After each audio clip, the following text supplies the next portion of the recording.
Hi everybody, welcome back to the Bumpkin News. Bumpkin in Chief here. Today is October the 30th, 2011, and we wanted to continue with video on red light cameras. The first one seemed to be fairly popular, and there's some more things we'd like to say about it, so we'll just get right into it. We don't have anything against cameras in public places because after all it is public, and it's okay for the government to observe what goes on in public places, of course, unless it's somewhere like a restroom, something like that, where common usage is for privacy. But other than something like that, red light cameras, photo speed checking, we don't have any problem at all with that. If you're in a public place, you're under the supervision of say police officers, like traffic patrol, things like that. They watch for violators of the law. That keeps order in society. We don't have any problem with that. Where the problem comes in is when the use of cameras is to extract money from citizens. We wouldn't have any problem at all if my car was observed running a red light or speeding, and I got a notice that let me know that my car was involved in something like this. That'd be a good heads up for me to let me, maybe one of my children had borrowed my car, or my brother-in-law had borrowed my car and he was speeding and running red lights, and hey, you're not going to borrow my car if you don't get your behavior under control. Kind of give me a heads up on that kind of a situation. Not a problem. But when it's used to extract money from citizens on this basis, I've got a serious problem with this. Now let's walk through the mechanics of the red light citation program, how it works. Maybe you've gotten some. Maybe this will help you in dealing with it. Maybe you've never gotten one, and this will be illuminating to you. As in the other video, I explained that this is not legal advice. I'm not an attorney. This is strictly my own opinion,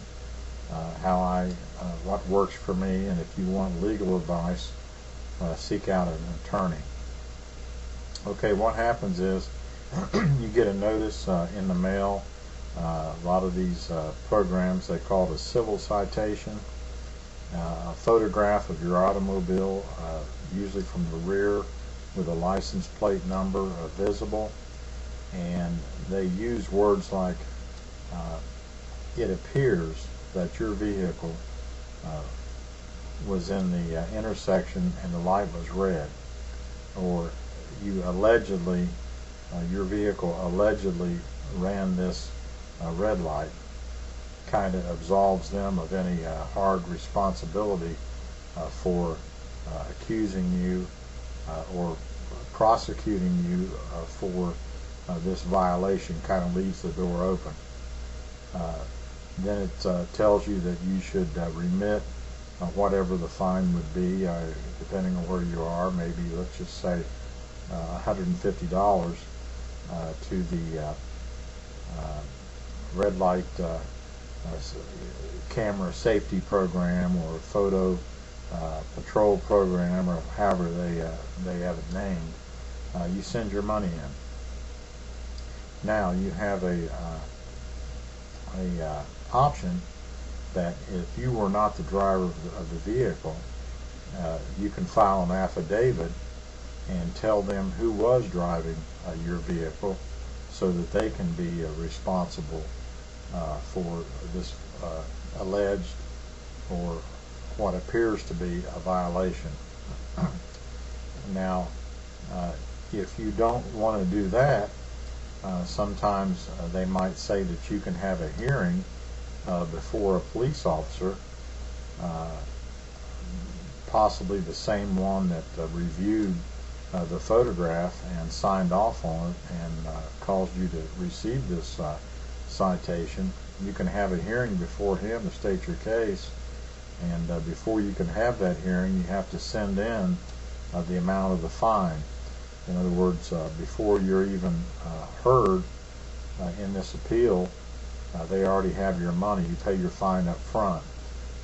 Imagine that if you were on trial for murder, which you were completely innocent of, but before they had your trial, you had to pay the penalty, so they went ahead and electrocuted you or gave you a lethal injection, and then they had your trial. I mean, that shows you how absurd and how far out of whack with constitutional principles this kind of program is. Now, an important thing right here, an important point, I don't think we mentioned in the first video, is what our Constitution tells us, and that is that every American citizen cannot be deprived of property without due process of law.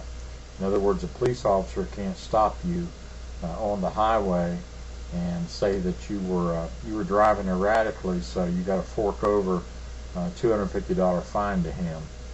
That's not due process of law. He can cite you, and you have a court date. You can go to court, tell your side of the story, question him. You can face your accuser, question him, bring in any relevant information, and a judge will decide as to your guilt. That's due process, and then the judge can set the fine, whatever he under the law he deems it would be appropriate for that. This program is kind of like that. The police officer who reviews this photograph is the prosecutor. He's also the judge. He hears your case and makes a determination, and he is the executioner. Sends you the bill for it. So you can see that this is totally unconstitutional. What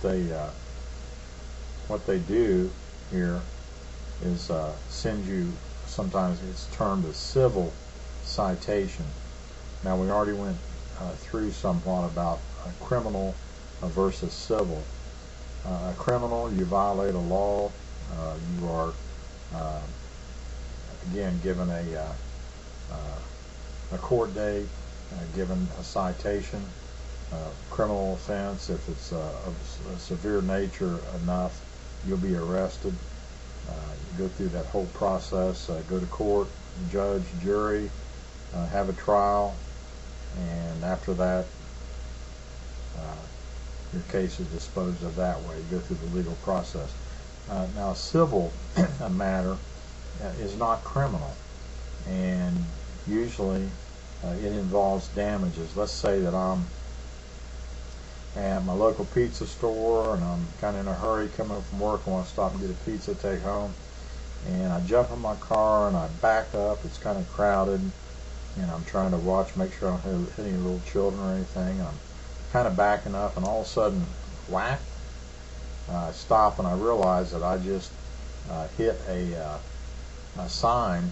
Maybe it's a bus stop sign or a no loading zone or anything like that, and I flatten the sign. Maybe it's in concrete and it's bent over.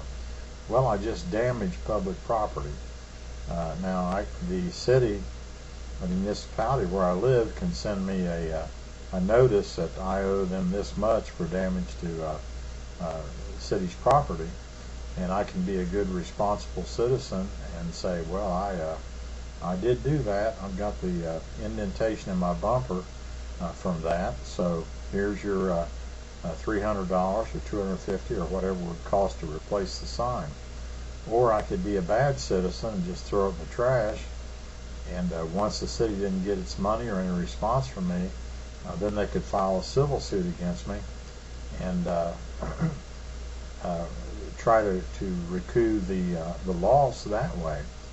Now, in the event of a civil suit, I'd get a summons and I would go to court, and depending on what everybody was inclined to do might have a jury trial, and they would hear the evidence and they would find either in behalf of the city or in my behalf, and award damages if that was the case, whatever. But again, it would be a legal process. So when I get one of these red lights, they call it a civil citation, and I owe them money, this is not the way it's done under our Constitution. There's a due process of law. How have I handled these things? Well, first time or two that I ever had one of these, and I've been driving for since back about 1967, something like that. And the red light camera program where I live, or the area, I'm talking maybe say a circle of 60 miles or something. Sometimes they will trigger on a right turn on red. If you turn right on red, you will trigger the system, and they will send you a citation for that. And sometimes you just maybe it's late at night, there's no traffic anywhere, light turns yellow, and you proceed, and it catches you maybe halfway into the intersection or something. There's different ways it can happen. But over the last, probably since the program's been in use in my area, I've had a few of these come to me. Now, I think the first time I got one, I didn't understand what I understand now, and I just sent the money in. But since then, I've realized that if you give up your constitutional rights, you're headed for slavery. Now, it's up to you. It's up to every person to decide this. If I feel that I was responsible and I feel like I should send that in, I'll send it in. If I feel like it's a bum deal, that I shouldn't be treated like this, I have my constitutional rights. I don't have to send anything in. There again, maybe I am not even responsible for this, and I don't want to go through this hassle and take my time up dealing with this absurdity, which it is. Then I just don't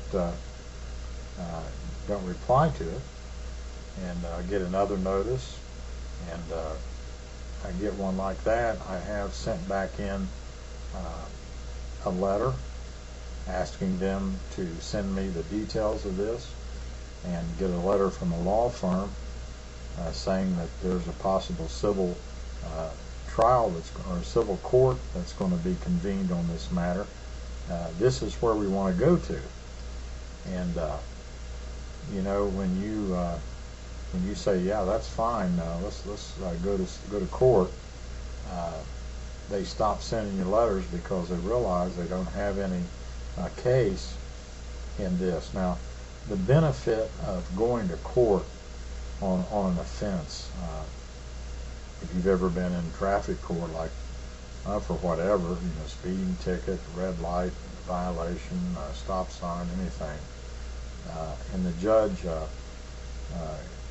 tells you your rights under the law, what you can do. One of the things is that how you can plead. You can plead guilty, not guilty, or no contest.